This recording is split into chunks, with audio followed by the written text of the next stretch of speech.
ఈ రోజు మన ముందున్న గెస్ట్ ఒక మెగాస్టార్, ఒక రెబల్ స్టార్, ఒక సూపర్ స్టార్, ఒక పవర్ స్టార్. ఇన్ని స్టార్లు ఎందుకు కలిపారని ముందు ఫ్యాన్స్ అనుకుంటే నన్ను స్టార్స్ లో కలిపేస్తారు ఫస్ట్.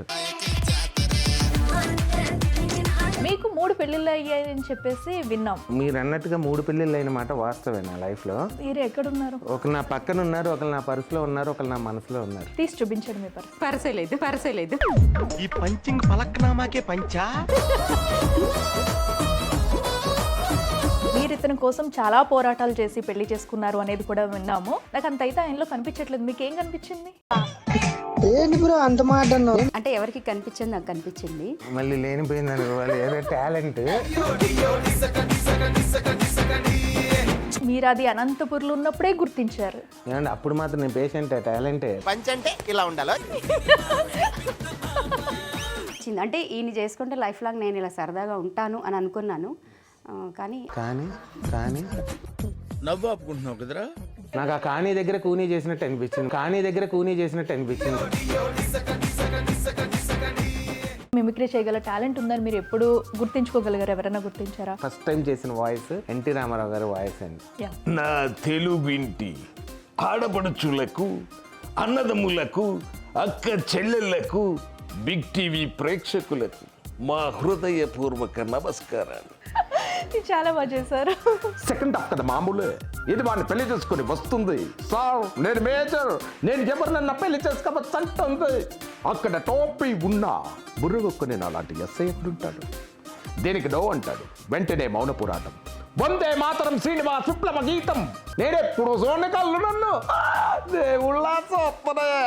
ఆ కళ్ళల్లో కన్నీళ్ళు వస్తుంటే నా కళ్ళల్లో బ్లడ్ వస్తుంది ఏంట్రా? రే కట్టప్ప డోంట్ ఏదో ఆకర్ గుండెవాడికి ఇక్కడ కన్నా ఉన్నగా గీకేడరా. చాలా సార్లు విన్న అమ్మవారికి మీకు కూడా చాలా అనుబంధం. చాలా ఉంది. నేను ఈ రోజు కూడా నాకేమైనా ప్రాబ్లం వస్తే నేను అలానే మళ్ళీ నేనేం మాల వేసుకొని లేకపోతే దండలు వేసుకొని ఇవన్నీ కాదండి. భక్తి మనసులో ఉండాలి. అమ్మకి నాకు ఒక బాండింగ్ అంతే. బట్ మీకు ఎవరితో అన్నా ఇన్ కేసు డిస్కషన్ అయినా గొడవ అయినా మీరేదో అమ్మవారికి చెప్పి ఏదో చేస్తారంటే ఏంటి ఇది? ఎంతవరకు నిజం? నేను అంజనం వేస్తానని ఎవరైనా చెప్పారా? ఏమండి భలే వాళ్ళు. నేను ఆర్టిస్ట్ నండి, భూత వైద్యుని కాదు. నేను ఈ బాలికను వశం చేసుకొని నా ఫ్లాట్ కి తీసుకెళ్తా. ఇప్పుడు బాలయ్య బాబు గారు ఒక సినిమాలో ఇడ్లీలో బీరేసుకుని నేను బీర్లో ఇడ్లీ వేసుకున్నా. మీ ఫేస్ పెడితే కనుక జనాలు చూడరని చెప్పేసి కూడా మిమ్మల్ని రిజెక్ట్ చేశారంట. యాక్చువల్ జరిగిన మాట వాస్తవం అండి. అంతా బాగుంది కానీ ఈయన కొద్దిగా నల్లగా అగ్లీగా చూడటానికి కొద్దిగా ఇబ్బందిగా ఉన్నాడు.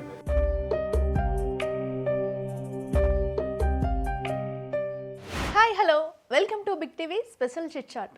ఈరోజు మన ముందున్న గెస్ట్ ఒక మెగాస్టార్, ఒక రెబల్ స్టార్, ఒక సూపర్ స్టార్, ఒక పవర్ స్టార్, ఒక యాక్టర్, ఒక రైటర్, ఒక డైరెక్టర్.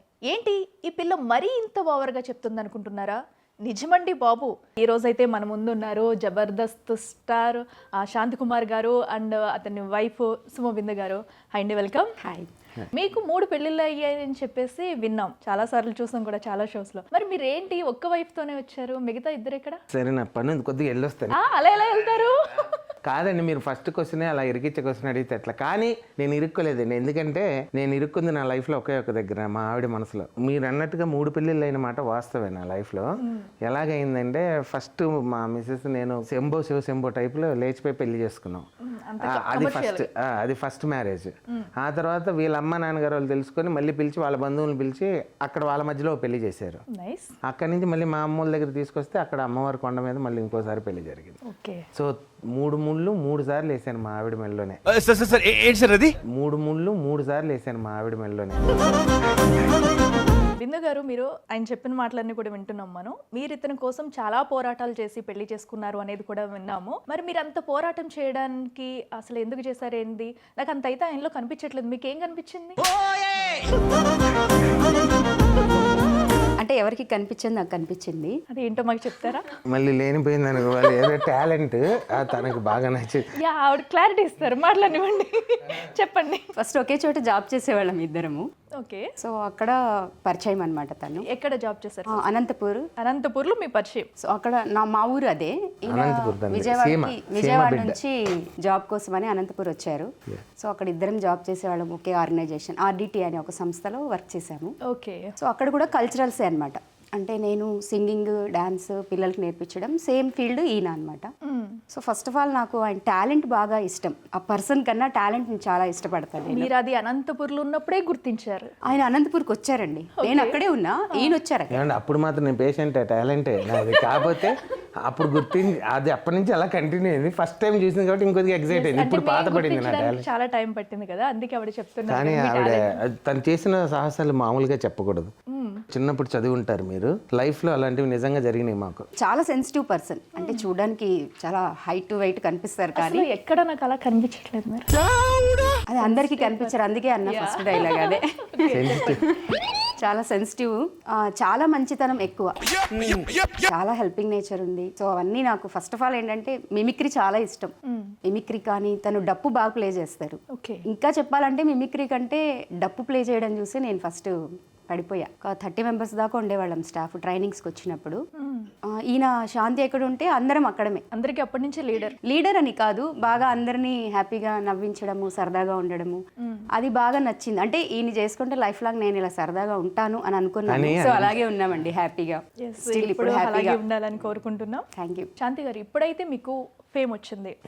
సో మరి ఇంతకు ముందు మీరు ఫేమ్లోకి రావడానికి ట్రై చేసినప్పుడు మీ టాలెంట్ని గుర్తించిన వాళ్ళు ఉండి ఎంకరేజ్ చేసిన వాళ్ళు ఉంటారు కదా, సో వాళ్ళలో ఎవరైనా ఒక 4 పేర్లు చెప్పండి. ఫస్ట్ ఆఫ్ ఆల్ మా నాన్నగారండి. సో నాన్నగారు రాసిన నాటికల్లో చైల్డ్ క్యారెక్టర్స్ ఏమైనా ఉంటే నేను వేసేవాడిని అప్పుడు. సో ఆ నాటికలు వేయటం అనేది నాకు చిన్నప్పటి నుంచి, నేను బాలనటుడుగా, నేను చైల్డ్ ఆర్టిస్ట్ 7 years 8 years నుంచే స్టేజ్ మీద చేశాను నేను ప్లేస్ నాన్నగారి నాటికల్లో. ఓకే. సో అలాగ నాకు ఫస్ట్ గురువు మా నాన్నగారు. సో నాన్న తర్వాత నేను నెక్స్ట్ నేను బాగా అభిమానించే మా గురువు గారు క్రాంతికర్ గారు అని ఉన్నారు, Kranthikar uncle.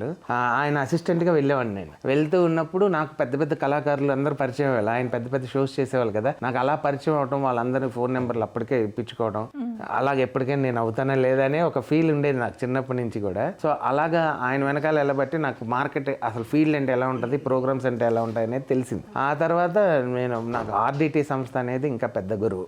Only mimicry based మీద నాకు జాబ్ వచ్చింది అక్కడ. కానీ అక్కడికి వెళ్ళిన తర్వాత 6 డిప్లొమాస్ నేను చేశాను యాక్చువల్గా. మిమిక్రీ, యాక్టింగ్, డప్పు, కరసాము, మ్యూజిక్, కూచిపూడి, వాట్ నాట్ అన్ని నేర్చేసుకున్నారు. సో అంటే మాకు ఆ సంస్థ, మా డ్యూటీ ఏంటంటే పిల్లలకి మేము నేర్పియాలంటే ఫస్ట్ మాకు రావాలి కదా. సో మాకు మాస్టర్స్ని పెట్టి ట్రైనింగ్ ఇప్పించేవాళ్ళు ఆ సంస్థ వాళ్ళు. సో వాళ్ళ ద్వారా మేము నేర్చుకొని మేము ఫస్ట్ ట్రైనప్ అయ్యి మేము పిల్లలకు వెళ్ళి నేర్పించేవాళ్ళం విలేజెస్లో. ఓకే. తనకంటే నేను ఒక 2 years సీనియర్ ఆ సంస్థలో. నాకంటే మా మామగారు 10 years సీనియర్. అంటే వీళ్ళ నాన్నగారు నన్ను ఇంటర్వ్యూ చేసింది వీళ్ళ నాన్నగారే. అదే పెద్ద ట్విస్ట్, అక్కడి నుంచే స్టార్ట్ అయింది. నన్ను ఇంటర్వ్యూ చేసి ఆయనకి అప్పుడు తెలియలే, అంటే జాబ్ కోసం అనుకున్నారు కానీ ఇంట్లో అల్లుడి కోసం ఇంటర్వ్యూ చేస్తున్నానని ఫీల్ అవ్వదు. అవును, ఆయన ఇంటర్వ్యూ చేసిన తర్వాత నేను సీనియర్ అవడం, నా తర్వాత మళ్ళీ మా మామయ్య గారు రిటైర్డ్ అయిపోయారు. ఆయన తర్వాత మళ్ళీ తనకు వచ్చింది జాబ్ అది. సో తను నా దగ్గర ట్రైనింగ్, అంటే కొద్దిగా మీరు ఆ వర్క్ ఇట్లా ఉంటే, తను కొత్త కదా, కొద్దిగా మీరు సీనియర్ కాబట్టి చెప్పండి నన్ను. అంటే ట్రైనింగ్ అని కాదు, చెప్పు. ట్రైనింగ్ కాదు, నేను ఆల్రెడీ జాబ్ చేస్తూ ఉన్నాను. ట్రాన్స్ఫర్ మీద ఇంకో ఈయన ఉన్న ప్లేస్కి వెళ్ళాను అనమాట. సో కొద్దిగా హెల్ప్ చేయండి, తను అంటే ఈయనకి రైటింగ్ స్కిల్స్ ఉన్నాయి కదా. సో మాకు కాంపిటీషన్స్ జరిగేవి పిల్లలకి. సో దానిలో భాగంగా కొన్ని సాంగ్స్ రాయాలి అన్నప్పుడు నాకు ఆ స్కిల్ లేదు. సో అప్పుడు ఈయన హెల్ప్ అడిగాను అనమాట. సో ఆయన అన్ని రకాలుగా హెల్ప్ చేశారు. వీళ్ళ సిస్టర్ ఉన్నారు, ఆవిడ అన్నారు కొద్దిగా మీరు డ్యాన్స్ కూడా బాగా కంపోజ్ చేస్తారు కదా సార్, అది కూడా హెల్ప్ చేయండి. కానీ నిజంగా అప్పుడు మేము పడ్డ కష్టానికి తను 3 ప్రైజులు కొట్టింది వాళ్ళ పిల్లలతో. యాక్చువల్గా అక్కడే పడింది ఫస్ట్, పడిపోయింది, బీజం పడింది మా ప్రేమకి, తను పడిపోయింది అలా. సో ఆయన ఇంకొక పెద్ద ట్విస్ట్ తెలుసా మీకు, ఒకసారి తెలియకుండా పొరపాటున అన్న అనేసింది నన్ను. ఏంటండి ఇది, ఎలా? అంటే మా ఫాదర్ కొలీగ్స్ ఉండేవాళ్ళు, అందరం ఒక చోట జాబ్ చేసేవాళ్ళం కదా. ఆ అంకుల్స్ వచ్చేసి ఆయన సేమ్ మీ క్యాస్ట్ అతడే, బాగున్నారు, మ్యారేజ్ చేద్దాము అడుగుదాము అని చెప్పేవాళ్ళు. ఇచ్చి చేసేస్తాం అని ఏడిపించేవాళ్ళు. టాలెంట్ చూసి పడిపోయింది కానీ లుక్స్ చూడంగానే ఇంప్రెస్ అవ్వలేదు. బో వీళ్ళు ఏదో చేసేటట్టున్నారని చెప్పేసి వెళ్ళిపోయి అందరం ఉన్నాము అక్కడ. చందమామను కూడా దగ్గరికి వెళ్ళి చూస్తే గుంతలు ఉంటాయి. ఇప్పుడు కూడా కవర్ చేసుకుంటున్నారు చూసారా. వెళ్ళిపోయేటప్పుడు ఇంకా ఎలాగన్నా దీన్ని బ్రేక్ చేయాలి, అన్న అనేస్తే ఇంకా మనకేం ప్రాబ్లమ్స్ ఉండవు కదా ఫిక్స్ అయ్యి అని చెప్పేసి బాయ్ అన్న అని చెప్పి వచ్చేసా. అది ఫస్ట్. ఆ తర్వాత అన్న పోయి అన్నీ నేనే అయ్యా. అది ఏంటంటే మాది ఒక అడ్వెంచర్ అండి మా మ్యారేజ్. యాక్చువల్గా వీళ్ళ నాన్నగారు రిటైర్ ఇంట్లో ఉన్న తర్వాత ఈమె వాళ్ళ ఇంటికి ఆధారమైంది యాక్చువల్గా. వీళ్ళ నలుగురు కూతుర్లు అనమాట. సో మా మామగారు అత్తగారికి ఇంకా నెక్స్ట్ ఆ టైంలో తిన్న శాలరీయే వాళ్ళ ఇంటికి మెయింటెనెన్స్కి ఇంకా ఉండేది, చూసుకోవాల్సిన పరిస్థితి. సో మేమిద్దరం రోజు 3 kilometers నడుచుకొని వెళ్ళేవాళ్ళం. మాకు రోజు అదొక అలవాటు. అన్నీ మాట్లాడుకుంటూ వెళ్ళేవాళ్ళం. తన ఇంటి దగ్గర డ్రాప్ చేయటం, మళ్ళీ నేను ఆటోకి రిటర్న్ వచ్చేవాడిని. వీళ్ళ నాన్నగారు తను మా ఫాదర్ ఫోక్ సింగర్. సో నాన్న నుంచి నాకు అన్ని ఫోక్ డాన్స్ కానీ ఫోక్ సింగింగ్ చిన్నప్పటి నుంచి అలవాటు అనమాట. ఇంకెక్కడ సపరేట్గా నేర్చుకోలేదు. ఇప్పుడు మీరు కూడా మంచి సింగర్ కదా. ఇప్పుడు తను ప్రొఫెషనల్ షోస్ చేస్తుంటారు బయట సింగర్. సో మా ఫాదరే నా గురువు అనమాట. సో ఇంకా అట్లా అట్లా జాయిన్ అయిపోయా జాబ్లో. ఆ తర్వాత తనకు మెల్లమెల్లగా సినిమా ఆఫర్స్ రావడం, చిన్న చిన్న సీరియల్స్ చేస్తారని చెప్పి అడగడం ఇక్కడ హైదరాబాద్కి వచ్చిన తర్వాత జరిగినాయి. ఆ టైంలో మా మామగారికి అనిపించింది, అంటే ఇప్పుడు పెళ్లి చేసేసి అమ్మాయిని ఇక్కడ ఆపేయటం కంటే ఏదో ఫ్యూచర్ ఉంది కదా, వెళ్తుంది కదా, వెళ్ళనిద్దాం. అయినా ఇదంతా ఆకర్షణ, అక్కడికి మళ్ళీ కొంతకాలం ఉంటే మర్చిపోతారు, ఇవన్నీ మళ్ళీ వేరే జాబ్లో పడిపోతారు, ఎందుకులే అన్నట్టు మళ్ళీ మా మామగారు మనసు మారింది. సో అక్కడ బ్రేక్ పడింది. అక్కడ బ్రేక్ పడింది. తను దుప్పటి కప్పుకొని కింద పడుకొని నిద్రపోతుంటే వీళ్ళిద్దరూ వెళ్ళమ్మ నాన్న మంచం మీద మాట్లాడుకుంటూ ఉన్నారు ఈ విషయాలు. తను వినింది, నిద్రపోతుంది అనుకొని వాళ్ళు మాట్లాడేసుకుంటున్నారు. నేనేం చెప్పానంటే యాక్చువల్గా మీ నాన్నగారికి ఒక వేరే ఇన్కమ్ ఆధారం వచ్చేంత వరకు కూడా పెళ్లి జరిగినా కూడా మనం నీ శాలరీ అట్టే ఇచ్చి అట్టే మెయింటైన్ చేసుకుందాం. నాకు నీ శాలరీ ఇంపార్టెంట్ కాదు, నువ్వు ఇంపార్టెంట్. సో నేను వెయిట్ చేయమన్నా వెయిట్ చేస్తా, లేదు నువ్వు వస్తానన్నా ఈ విధంగా చేద్దాం, నీ ఇష్టం అంటే సపోర్ట్గా ఉంటానని కూడా చెప్పి.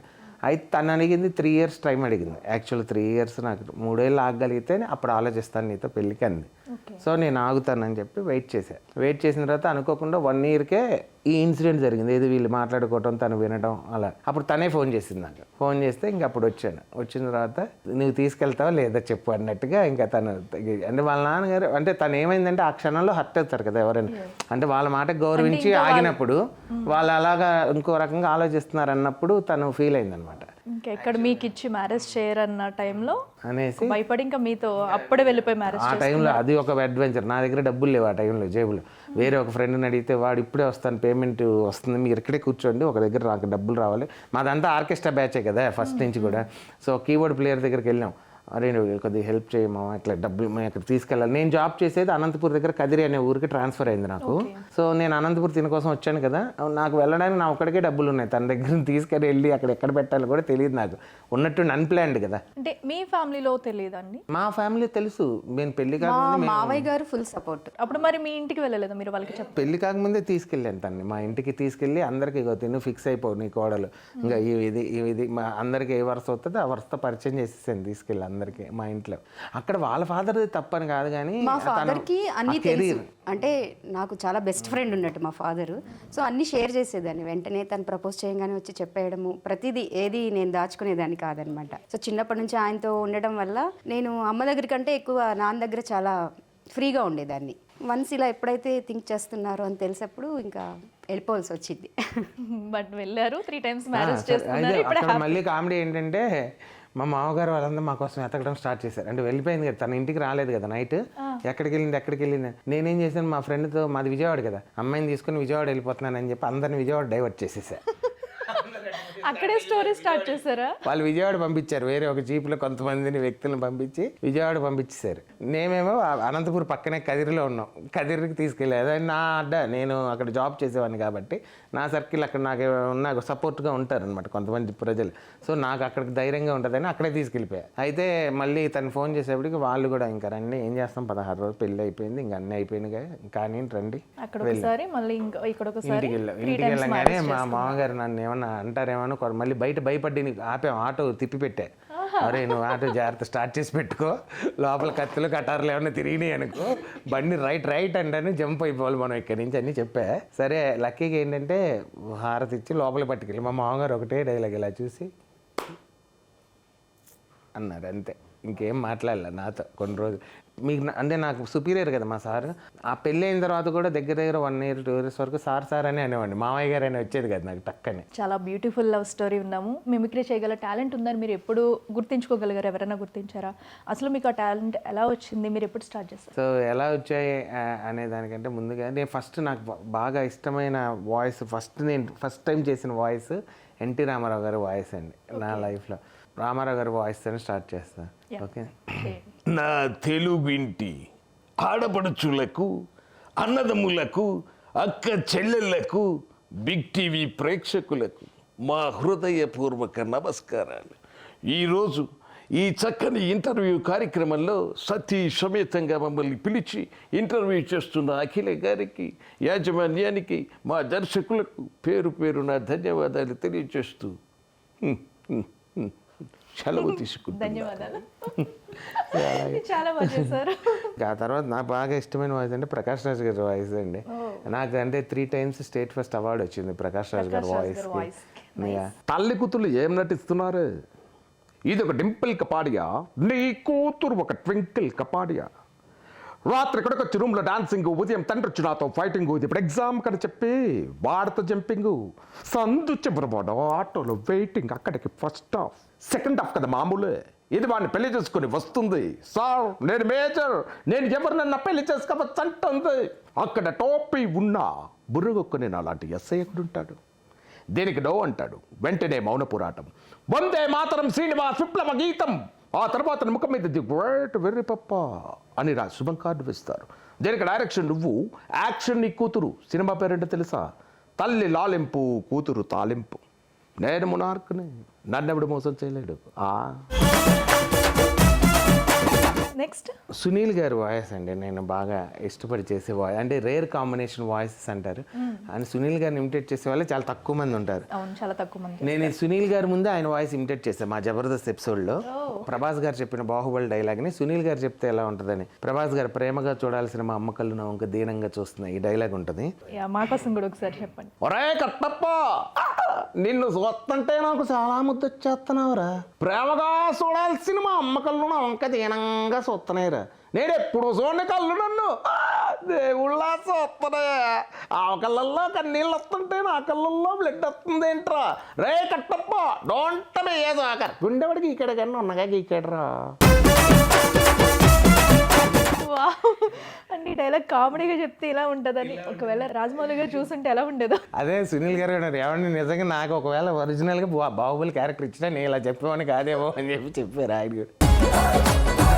అలాగే సుమన్ శెట్టి గారు ఉన్నారు, ఆయన కూడా రేర్ కాంబినేషన్ వాయిస్ అరుదుగా చేస్తూ ఉంటారు. 7/G బృందావని కాలనీలో ఆయన చేసిన ఒక మంచి డైలాగ్ అండి. ఒరే నీచుడా, నీ కృష్ణ దరిద్రుడా, అర్ధరాత్రి పొట్టు నిద్రలో లేచి నడిచేవాడా, నీకు దండం పెడతాండ్రా బాబు. రేపు పొద్దున్న నాకు ఇంటర్వ్యూ ఉందిరా, రామ్మరా అప్సరస. తెల్లారుజోళ్ళు ఇచ్చి లవ్ చేసుకున్న వాళ్ళు మిమ్మల్ని చూస్తున్నానమ్మా. అదిగో తెల్ల బెడ్షీట్ కప్పుకొని పడుకున్నాడే, ఆడేనమ్మా రవిగాడు. తీసుకుపోమ్మా, తీసుకుపో. ఇలాగే సుమన్ శెట్టి గారి వాయిస్. Very nice. ఎగ్జాక్ట్లీ, చాలా బాగా చేస్తున్నారు. మిమిక్రీ నేర్చుకోవడం అనేది ఎప్పటి నుంచి స్టార్ట్ చేశారు? మిమిక్రీ అనేది నేర్పిస్తే వచ్చే కళ కాదండి. 66 కళల్లో మిమిక్రీ కళకు ఉండేటువంటి ఒక గొప్పతనం ఏంటంటే అది ఒక గురుముఖంగా నేర్చుకోవడానికి వీలయ్యే విద్య కాదు అది. అంటే ఒక డ్యాన్స్ అనుకోండి, చెయ్యి ఇట్లా పట్టుకోండి, ఇట్లా పెట్టుకోండి, ఈ ముద్ర ఇలా పెట్టండి, ఈ ముద్ర పెట్టి చెప్తారు.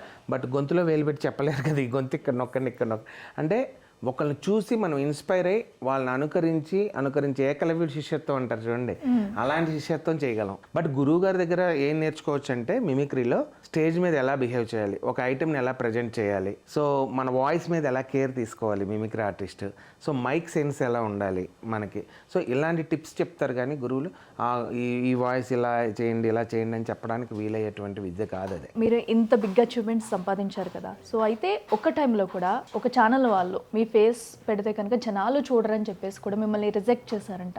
అది మాత్రం నా లైఫ్లో అందరూ అనుకుంటారు పెద్ద అవమానంగా ఫీల్ అవుతారు, కానీ నేనైతే ఒక స్టెప్పింగ్ స్టోన్గా ఫీల్ అవుతున్నాను.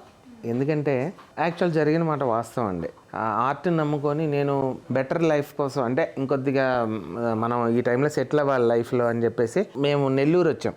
నెల్లూరులో ఉంటూ నెల్లూరులో ఓన్గా ఈవెంట్స్ స్టార్ట్ చేసాం అనమాట, కల్చరల్ ఈవెంట్స్. ఆ తర్వాత అక్కడ షోస్ చేస్తూ నెల్లూరులో మేము ఉండేవాళ్ళం. అప్పుడు నాకు వేరే ఒక ఛానల్లో ఒక షో వచ్చాము. ఆ షోలో మేము విన్నర్ అయిన తర్వాత మమ్మల్ని తీసుకొచ్చారు. అప్పుడు అన్నారనమాట, మీరు ఇక్కడికి వచ్చేస్తే మీరు ఎక్కడో దూరంగా ఉండి మీరు ఇక్కడికి వచ్చే లోపల మీ ఆపర్చునిటీస్ వేరే వాళ్ళకి వెళ్ళిపోతాయండి. ఇక్కడ ఉండి ప్రయత్నం చేస్తూ మీరు రెగ్యులర్గా ఇక్కడ ఫీల్డ్లో సెటిల్ అవ్వాలనుకుంటే ఇక్కడ ఉంటే అవుతుంది, కానీ ఎక్కడో ఉండి ఇక్కడ చేయాలంటే కష్టం. మీరు వస్తే అవకాశాలు ఇస్తాం అన్నట్టుగా వేరే వాళ్ళు ఒకరు ప్రామిస్ చేశారు నాకు. ఆయన నమ్ముకొని మేము అక్కడ ఉన్న ఈవెంట్స్ ప్రోగ్రామ్స్ వదులుకొని ఫ్యామిలీతో వచ్చేసాను నేను.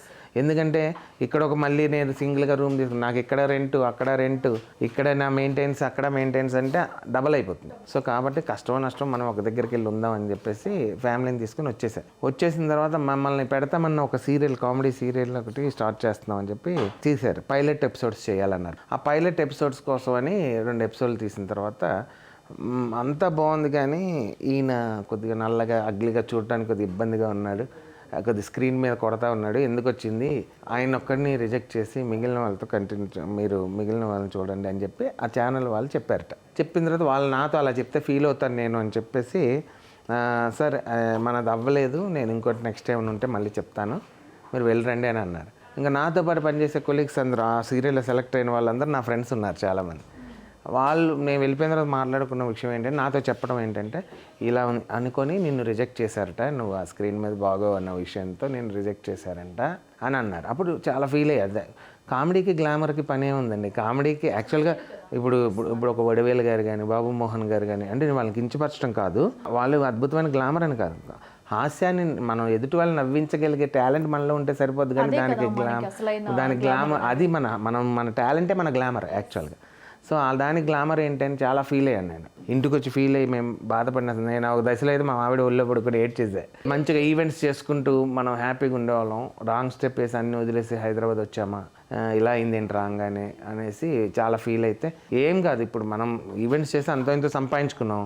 సో మనం ఒక 1 year వరకు అయితే మెయింటెనెన్స్ అవుతాం, ఏ ప్రోగ్రామ్ లేకపోయినా 1 year వరకు అయితే మెయింటెనెన్స్ అవుతాం. ఈ 1 year నువ్వు సిన్సియర్గా ట్రై చేయి.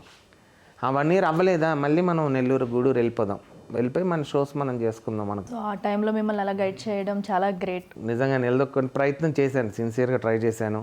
ఆ తర్వాత షోస్ కూడా నాకు మెయిన్ ఈవెంట్స్ నాకు ఫస్ట్ నుంచి కూడా అలవాటు, చెప్పాను కదా 32 years నుంచి నాది అదే ఫీల్డ్. సో ఒక ప్రోగ్రామ్కి వెళ్ళినప్పుడు అనుకోకుండా రాకెట్ రాఘవ్ గారు ఆ షోలో నన్ను చూశారు. ఆయన చూసి మీరేంటి ఇలాగా అంటే ఇంత టాలెంట్ పెట్టుకుని ఇట్లా అయిపోయారు ఏంటి సార్ అసలు ఇంత అంటే, ఒక షోలో వాళ్ళు జబర్దస్త్ నుంచి స్కిట్స్ చేయడానికి వచ్చారు, నేను మిమిక్రీ చేయడానికి వెళ్ళాను. ఓకే, అలాగా ఒక షోలో కలిసాం. ఒక 3 రోజులు కలిసి జర్నీ చేయాల్సి వచ్చింది, కంటిన్యూ షోస్ ఉండడం వల్ల. ఆ 3 రోజుల్లో నా మాట తీరు, నా మంచిదనం ఏం నచ్చిందో మరి ఆయన ఇంప్రెస్ అయ్యారు, గుర్తించి స్టేజ్ మీద నా పెర్ఫార్మెన్స్ కూడా చూసి అప్పుడు ఆయన అన్నారన్నమాట, ఒకసారి డైరెక్టర్ గారు వాళ్ళకి పరిచయం చేస్తాను, మీరు ఒకసారి మళ్ళీ ఆఫీస్కి రండి అని చెప్పేసి అని రమ్మంటాం.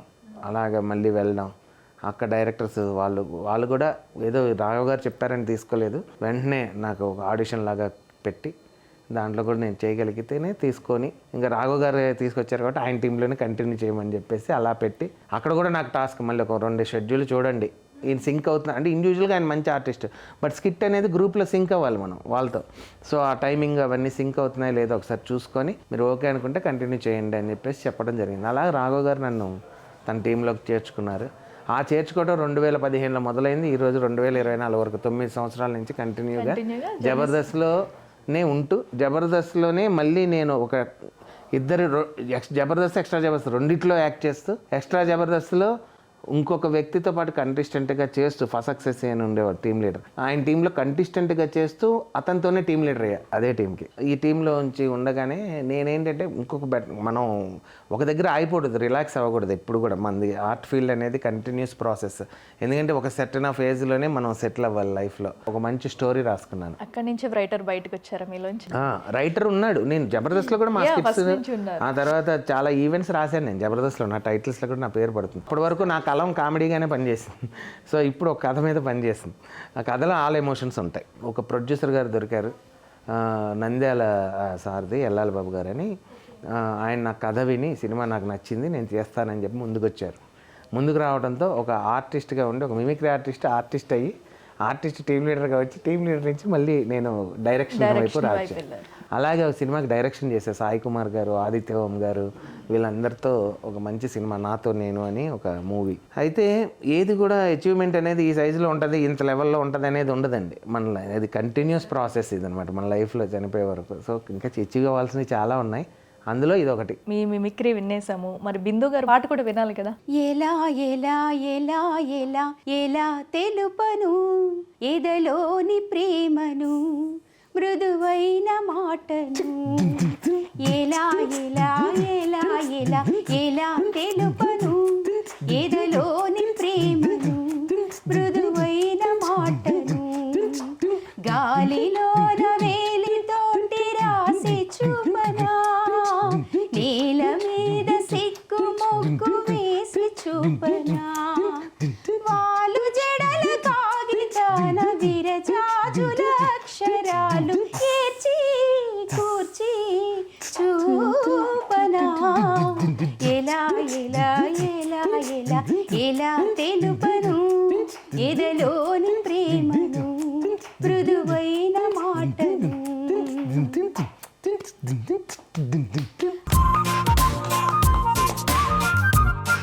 Very nice. ఒకరు మ్యూజిక్, ఒకరు సింగింగ్, ఇద్దరికిద్దరు ఇద్దరం కాలక్షేపం మాకు ఇంట్లో అదే అండి. ఎవరైనా పోట్లాడుకుంటారు, మేము పాటలు ఆడుకుంటాం. ఓకే బిందు గారు, ఇప్పుడు మనం బయట చూస్తున్నాం శాంతి గారు ఎలా ఉంటారు, ఎలా ఎంటర్టైన్ చేస్తున్నారు అనేది కూడా.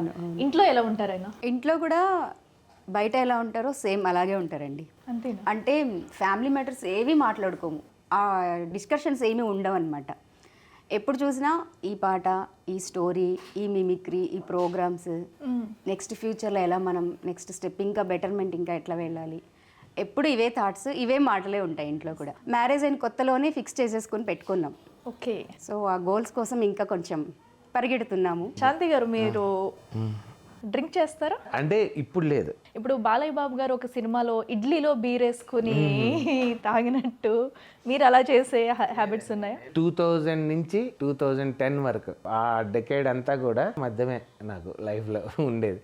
అంటే యాక్చువల్గా ఈ ఫీల్డ్లో అంటే సరదా ఫ్రెండ్స్ ఇంకా అలాగా సరదాగా స్టార్ట్ అయిన అలవాటు అదొక వ్యసనంగా మారి ఆ వ్యసనం కూడా ప్యూర్ పీక్స్కి వెళ్ళిపోయింది. ఎక్కడ దాకా అంటే ఇంకా అసలు అది నైట్ పూట ఒక బాటిల్ తల కింద పెట్టుకొని పడుకునేవాడిని.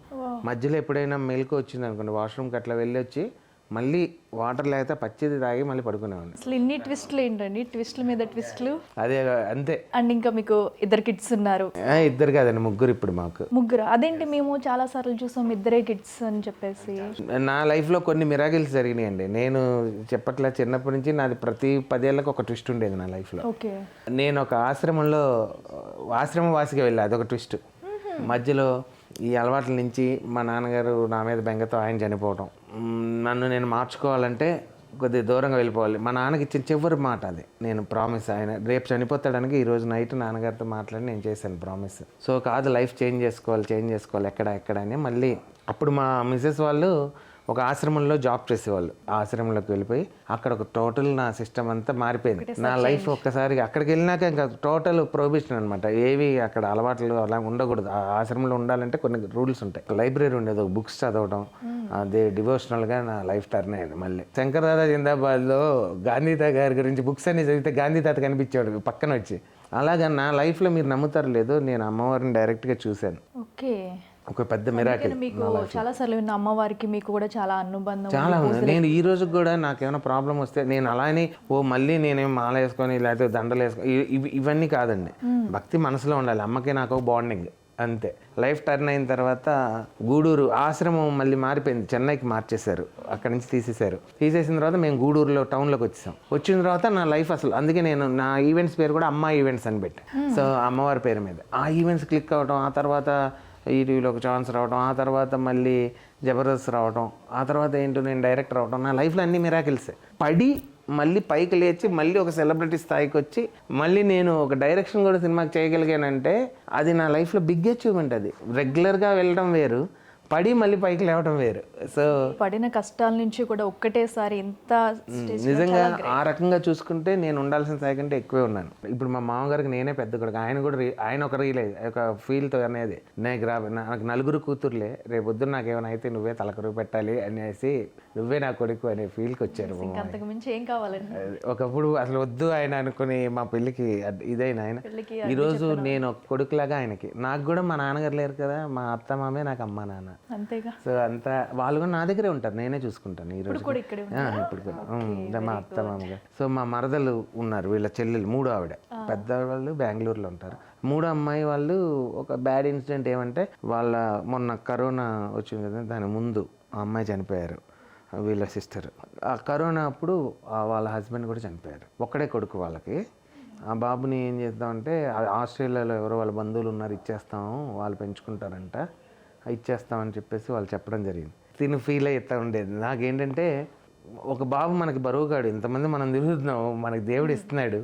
సో మనం తినేదే తింటాడు, మన పిల్లలు కట్టుకునేది కట్టుకుంటాడు, మనతో పాటే ఉంటాడు. కష్టం పడితే అందరం కష్టపడదాం, సుఖపడితే అందరం సుఖపడతాం, తప్పే ఉంది. మనమే పెంచుకుందాం, తీసుకొచ్చేసాయని మేమే దత్తత తీసేసుకున్నాం. అవును, మీరే దత్తత తీసుకున్నాం. ఇప్పుడు నాకు 2 కొడుకులు, 1 కూతురు. ఎంత ఇప్పుడు పిల్లల ముగ్గురు ఏజ్ ఎంతండి? పాప బీటెక్ ఫస్ట్ ఇయర్, బాబు 8th, ఇప్పుడు మా సిస్టర్ వాళ్ళ బాబు వచ్చేసి 7th. ఫైనల్లీ ముగ్గురు పిల్లలు. సో అంటే వాళ్ళ టాలెంట్ని గుర్తించారు మీరు? అంటే ఇప్పుడు మీరిద్దరూ కూడా ఒక ప్రొఫెషన్లో ఉన్నారు, వాళ్ళు ఏం చేద్దాం అనుకుంటున్నారు? తల్లిదండ్రులు ఎవరో ఒకళ్ళు ఆర్టిస్ట్ అయితేనే వాళ్ళ జీన్స్ వస్తాయి వీళ్ళు. కానీ 2 ఆర్టిస్టులు, మా తాతలు అంటే వాళ్ళ తాతలు కూడా, అంటే మా నాన్న ఆర్టిస్ట్, వీళ్ళ ఆర్టిస్ట్, ఇక్కడ తరతరాలుగా 2-3 తరాల నుంచి వస్తుంది కాబట్టి ఇప్పుడు 3వ తరం ఎక్కడికి పోతాయండి ఆ జీన్స్.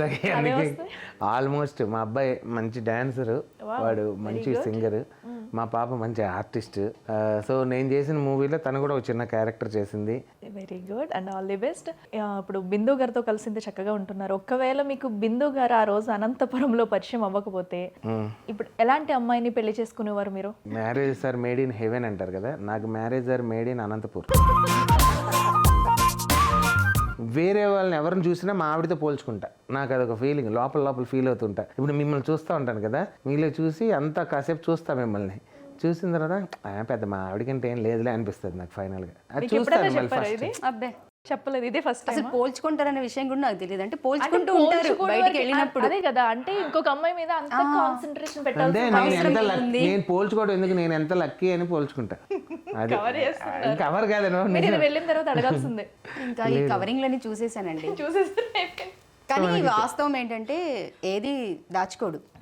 అది మంచి అయినా చెడైనా తప్పైనా ఒప్పైనా వచ్చి ఫస్ట్ నాతో షేర్ చేసేయడమే.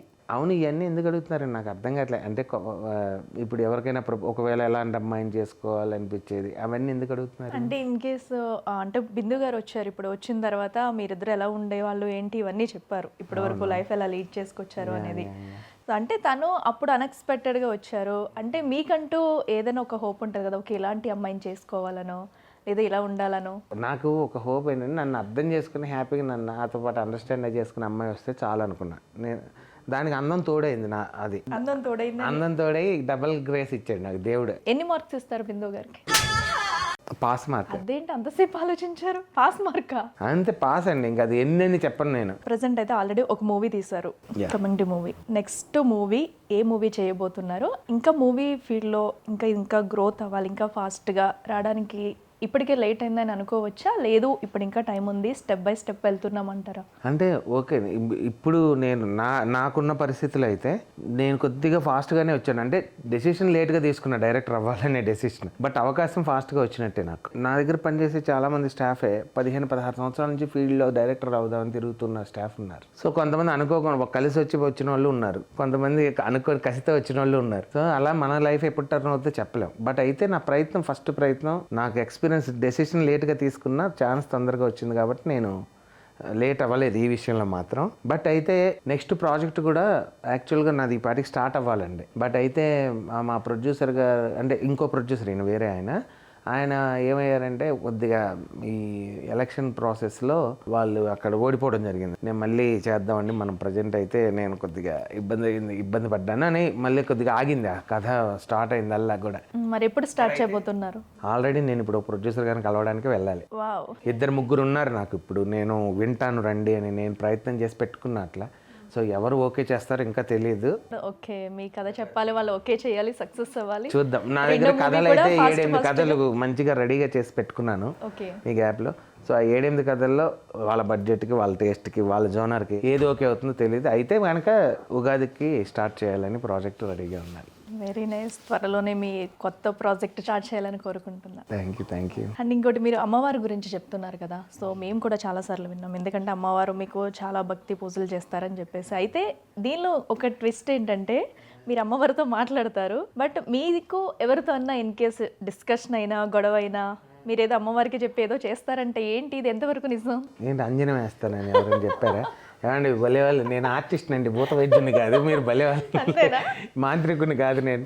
నేను మాటల మాంత్రికుని కానీ ఈ మాంత్రికుని పూజల మాంత్రికుని కాదండి. అలా 2-3 ఇన్సిడెంట్స్ అనుకోకుండా జరిగినాయి.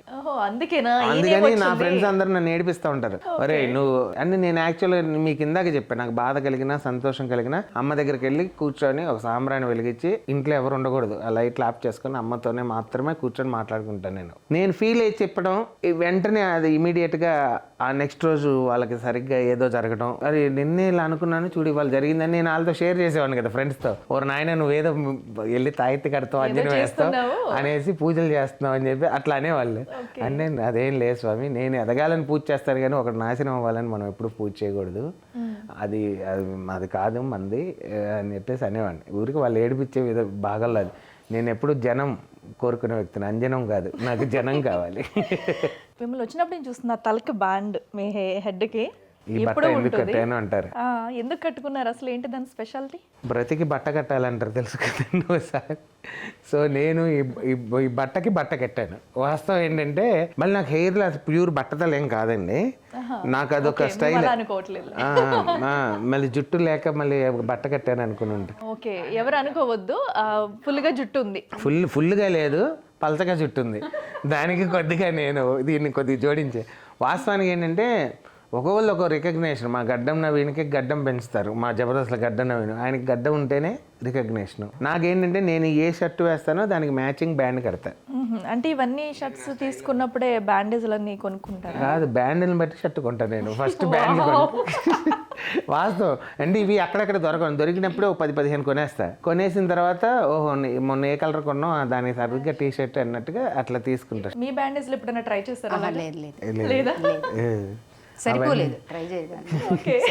అప్పుడు ఆ మధ్య జోకులు అట్లా అనుకున్నాం, ఏంటో తలకు కట్టావంటే మా ఆవిడ పూలతో కొట్టింది. లేదు, పూలతో కొడితే అంత దెబ్బలా అంటే ఆ పూల కుండీలోనే ఉన్నప్పుడు కొట్టిందిరా. అందుకే బ్యాడేజ్ అని. అంటే మన హీరోస్ ఉన్నారు కదా, టాప్ హీరోస్ ఎవరెవరు ఉన్నారో వాళ్ళు ప్రపోజ్ చేస్తే ఎలా ఉంటుంది? మా పవన్ స్టార్ గారు మీకు కనుక ప్రపోజ్ చేస్తే ఎలా ఉంటుంది? ఏదో ఎల్లో ఆరెంజ్ కలిసిన చిన్న రొమాంటిక్ ఏరియా కనిపిస్తే ఆటోమేటిక్గా కళ్ళు చూస్తాయి. మొహం నీ ఒంట్లోని భాగమే, నడుము నీ ఒంట్లోని భాగమే. మొహం చూస్తే కోపం రాలేదు, నడుము చూస్తే కోపం వచ్చింది. ఎందుకని నేను ప్రశ్నిస్తున్నాను అంతే. ఇప్పుడు నీ ముఖమే కర్మ, టోటల్గా నీ బాడీ చూస్తా. చూడకిలా పేరు అఖిల కాదు, అఖిలాంధ్ర కోటి బ్రహ్మాండం ఎంత మనసు ఉండాలి, ఆ మనసులో నేను ఉండాలి. నువ్వు పెట్టుకున్నా అంటే ఇప్పుడే వెళ్ళిపోవడానికి రెడీగా ఉన్నాను అఖిల. ఏమంటావు? నువ్వు ఏమన్నా సరే ఎవరినైనా ఎదిరిస్తా అంటే ఒక్క మా ఆవిడ తప్ప అదేం చేయలేము. నువ్వు ఓకే అంటావా? ఈ ఓకే అంటే చెప్పు, ఇప్పుడే నీకు చెప్తున్నా, ఐ లవ్ యూ. సో ఇలా మెగాస్టార్ చిరంజీవి గారు ఆయన చెప్తే నిజంగా చూస్తూ ఉంటే మీ కళ్ళు చాలా అందంగా కలువరేకుల్లాగా ఉన్నాయి. అసలు అవి బుగ్గలా బూరెలా అన్నట్టుగా చాలా అందంగా ఉన్నాయి. ఆ తర్వాత మీ పెదాలు ఉన్నాయి చూడండి, అప్పుడే ఏదో గులాబీ రేకుల్ని అలా చిదివిది అలా రుద్దితే వేళకి రెడ్ రంగు అన్నట్టు, ఆ రెడ్ రంగు ఏదో మీ మూతి పూసుకున్నట్టు ట్రాఫిక్లో రెడ్ సిగ్నల్ లాగా కనిపిస్తుంది నాకు.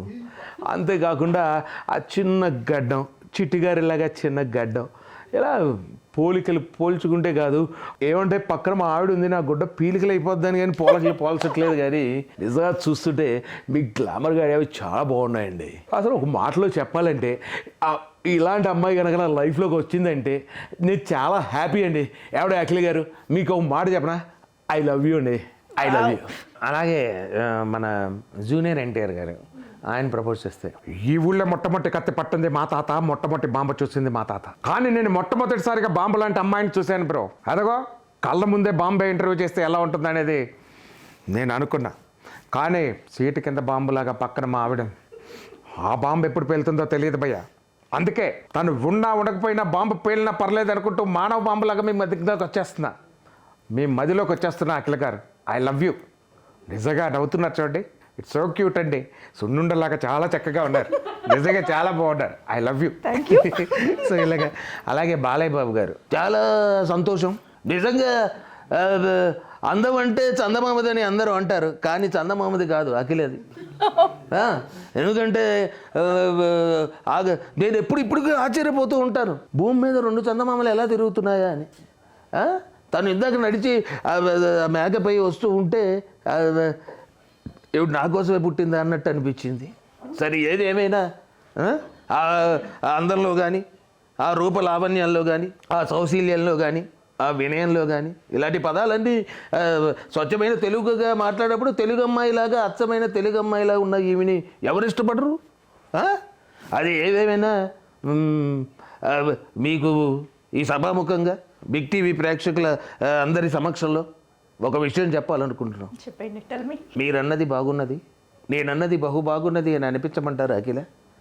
I love you. అంతే. ప్రపంచంలో అందరికీ హద్దులు ఉంటాయేమో కానీ నా ప్రేమకి హద్దు లేదు అని బాలకృష్ణ గారు చెప్తే ఎలా ఉంటుంది అని అఖిల గారికి నేను చెప్పాను అన్నమాట. సో అది అంటే ఇవన్నీ బాలకృష్ణ గారి వాయిస్లో మీకు చెప్పాను, కానీ నా వాయిస్లో తనకి ఎప్పుడో చెప్పానండి. ఇంకోసారి మా కోసం ఇప్పుడు చెప్పండి మళ్ళీ. ఏంటంటే నేను చట్ట చూస్తాండవా, ఎవరికి ఎన్ని మాటలు చెప్పినా, ఎన్ని విషయాలు చెప్పినా నేను చెప్పేది ఒకటే, మిగిలిన వాళ్ళు ఫీల్ అవుతారని చెప్తాను. నా ఫీలింగ్స్ అన్నీ నీ మీదేమే, ఎప్పటికి నా గుంట్లో ఉండేది నువ్వే. అర్థమైందా? ఏ పుష్పగాడు తగ్గేదేలే, నీ మీద నాకు ప్రేమ కూడా తగ్గేదేలే, ఎప్పటికది అలాగే ఉంటుందమ్మా. ఏదో ఒకసారి నువ్వు ఫీలింగ్స్ వచ్చేస్తున్నాయి అయిపోయి. టోటల్ కవర్ చేసి మొత్తం బాగా చెప్పారుగా. ఏదో అండి స్క్రిప్ట్లో కూడా అప్పటికప్పుడు చెప్పడం అనేది కూడా ఒక, అది ప్రేమ. అందుకే అంత పర్ఫెక్ట్గా వచ్చిందావా. అసలు ఒక విషయం అయితే నేను సూటిగా చెప్తున్నానండి, యాక్చువల్గా స్పోర్టివ్గా అన్నా కూడా నిజంగానే మీరు బాగున్నారు, క్యూట్గా చక్కగా. సో మా బిగ్ టీవీ అవును చూసారా, ఆమె నుంచి కూడా మీకు కాంప్లిమెంట్స్ వస్తున్నాయి. వాస్తవానికి ఏదో సరదాగా నవ్వించే ప్రయత్నమే కానీ ఇది వేరేగా తీసుకోవద్దని మనస్ఫూర్తిగా కోరుకుంటున్నాము. Yes, thank you so much for coming. And మీ లైఫ్ జర్నీ మొత్తం కూడా చూసాము. అండ్ ఇంకా మీరు సక్సెస్ అవ్వాలి, ఇద్దరు కలిసి ఎప్పుడు ఇలానే ఉండాలి అని చెప్పేసి మేము కూడా మనస్ఫూర్తిగా కోరుకుంటున్నాం. Thank you so much Shanthakumar గారు అండ్ బిందు గారు కూడా. So and all the very best. Thank you very much. అలాగే మాకు ఇంత చక్కని అవకాశం ఇచ్చారు బిగ్ టీవీ ప్రేక్షకులు మరోసారి ధన్యవాదాలు. మా ఫ్యామిలీ తరపున మీకు కూడా అందరికీ హాయ్ అండ్ బాయ్. సో చూసారు కదా, ఇది ఇవాల్టి big TV special chit chat. Keep watching big TV. For more videos like this, subscribe Big TV channel.